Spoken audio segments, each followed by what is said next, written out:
All right, jumping into a new tournament, fighting for intensive training attack. So we are seeded. Sykes versus Glories, Goers versus Fangs. Interesting. Probably going to be taking on the Glories. I can't imagine the Sykes beat the Glories, but maybe? Maybe? Maybe? I don't know. It seems unlikely. All right, and there it is. They 1-0 for the Glories. Good for them. Good for them. Next, you have Goers versus Fangs. Fangs strike first. Again, should be a Fangs victory. I mean, that's the thing. Because of all the training we've done, the Goers and the Sykes are actually two of the worst teams in the league, which is crazy because they're normally the best. So it's really an inverse of what you would expect when you see these tournaments. But yeah, Fangs 3-0. I'm happy with it. I'll take it. All right, let's jump in here though and claim intensive training attack. Who gets this? I think it has to be Gazna, right? Because of all those midfield encounters with Naida. Like, Gazna is like a critical person. And we've been really focusing on Gazna, but I think it's been to our extreme benefit. I really, really like what we've been doing. I think it's gone well. I'm a huge fan. I'm a huge fan. So, I think we just keep it rolling. Gonna have a little bit of a tussle in the midfield. We're not even to the finals yet, so we gotta win this game and then probably take on the Fangs. I don't know who wins yet, but I don't think the Beasts take on the Fangs and win, so it's probably gonna be a Fangs final. About 3.5 minutes in, no goals. This is crazy. This is making me nervous though, because all it takes is one, right? Dude, there's no way. No way. All right, we got 20 seconds. Oh! And the goal, the attempted goal does not make it. We are knocked out. That hurts. That really, I'm not going to lie, that hurts. Hurts a lot. We're no longer really manipulating wins, so we're not going to reset, and we're not going to reset in the next game either. We're just going to accept it, move on, and I guess we got to see what other intensive training we can get. We will finish off, though, by facing the Kilika Beast. That seems like a fine thing to do. Run the hot springs, maybe, even. That is a big shame. That is not what we want to see.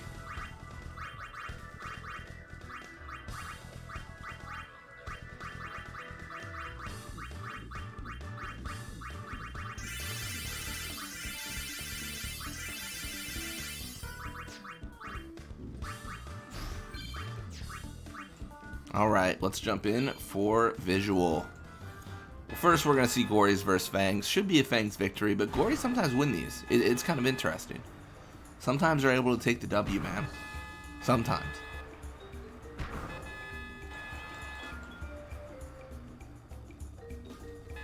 There it is, a 3-0 for the Fangs. Glories unable to take the W this time. But we jump in visual against the Beasts.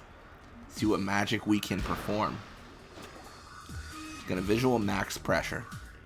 Gonna have Gazna Ronso push mid.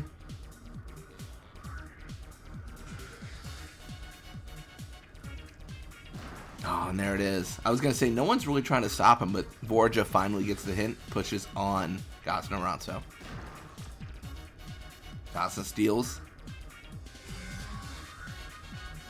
Borja challenges. So far, so good. Like this is not bad at all.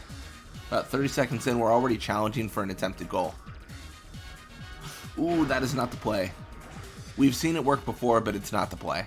The block is not as great on this team with Deem only having like 40, right? But it's still, you just gotta go for the corkscrew invisible shot.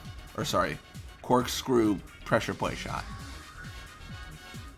It's invisible shot in Final Fantasy X, not so much in this one.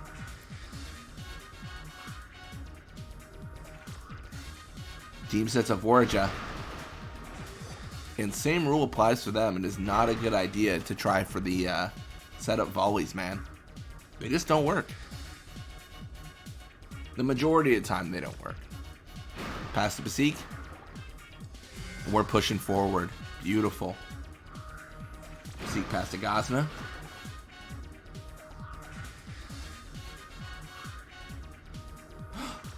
No, don't do it. Oh, he does it. but he makes it.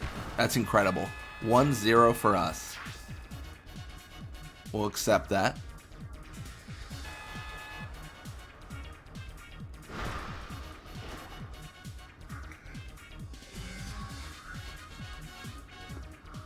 And you're going to have Gazna challenge and injure Vorja. It's over. The Kilkabeast used the center attack strategy. And without a center, there's no attack. It makes it extremely difficult for them to do anything. I feel good about this. I mean, there's a world where Nizrut catches this, passes to Larby, Iskin, something like that. But I don't see it going that well for them. 2-0.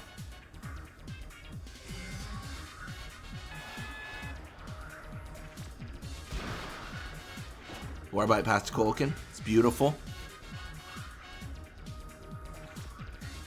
Kolkin past to Dean. At this point, they really got to apply the pressure. And without a midfielder, without Vorja, it feels impossible. It feels like a dream. An insurmountable task, if you will. A pass to Gazna.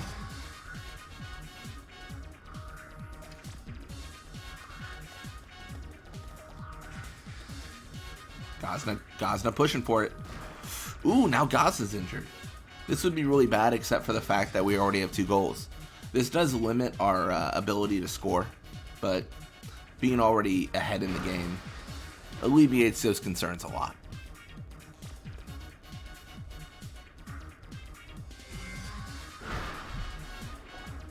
Tolkien pass to Zonda, but Ronso intercepts. See, I think this is where they get confused. I think it's gonna sound silly. I think our guy Ronso could pass back to like Xanda or something, or Nuvi. See, without Gazna, there's like a immense confusion. Like they don't know what's going on. They don't know who gets the ball. It's a little bit sad.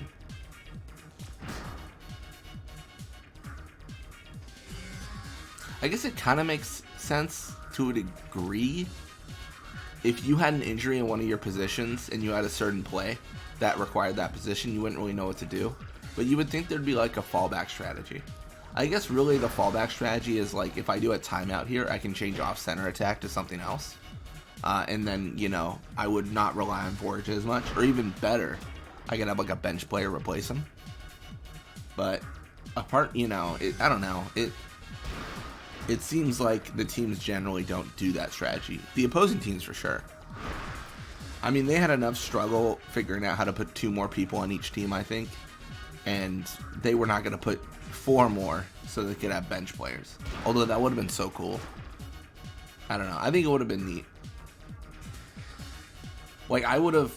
Okay, here's my dream. What I would have done is I would have made, like... I'm going to use the Xanarch and Abes as an example because they're my favorite concept of a team.